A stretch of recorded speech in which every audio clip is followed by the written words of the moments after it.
দেখেন বৃষ্টির দিনে রাতের বেলা কি করে মাছ এবং পাখি শিকার করা হচ্ছে। প্রথমে একটা মাছ দেখেন, মাছটা কিভাবে ঘুমাচ্ছে পানির ভিতরে, তাকে একটা পলিথিন দিয়ে আস্তে করে তুলে নেওয়া হলো। এভাবে মাছ ধরা কেউ আগে কখনো দেখেছেন? আমার মনে হয় কেউ দেখেননি। যারা দেখেননি তারা দেখেন, ভালো লাগবে। এরপরে দেখেন এই যে রাতের বেলা গাছের ভিতরে একটা ঘুঘু পাখি বসে আছে।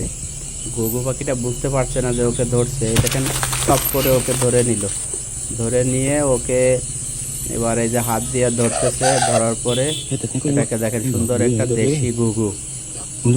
এই ঘুঘুগুলা অত্যন্ত চালাক হয়, এগুলোকে ধরা অত সহজ না। আবার দেখেন এই যে মরা গাছের ডালের ভিতরে আর একটা পাখি বসে আছে, ঘুঘু পাখি। এইটাকে দেখেন কি করে হাত দিয়েই ধরা হয়। এবার আস্তে আস্তে ওর কাছে আরও যে এই দেখেন ছো করে এক থাবায় ঘুঘু পাখিটাকে ধরে নিল। এটা উড়েও যেতে পারলো না, ঠিকও পায় নাই। রাতের বেলা আসলে ওরা খুব একটা দেখতে পারে না, ঘুমিয়ে আছে তো, সেই ঘুমের ভিতরে ধরে ওকে একটা খাঁচার ব্যাগের ভিতরে বন্দি করে নেওয়া হলো।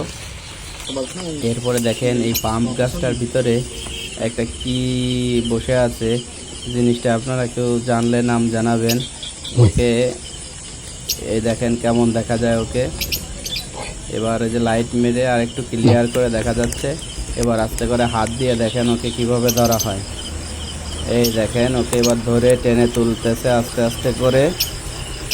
এই দেখেন কিন্তু ও বের হতে চাচ্ছে না, অনেক শক্ত করে গাছের সাথে লেগে আছে।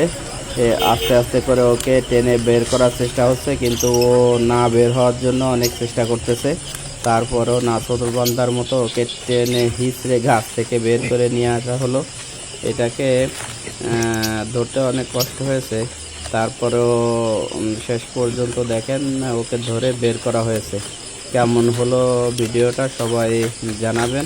এবং এই শেষের যে প্রাণীটিকে ধরা হলো এটার নাম কি আপনারা যে যে জানেন কমেন্ট করে জানাবেন।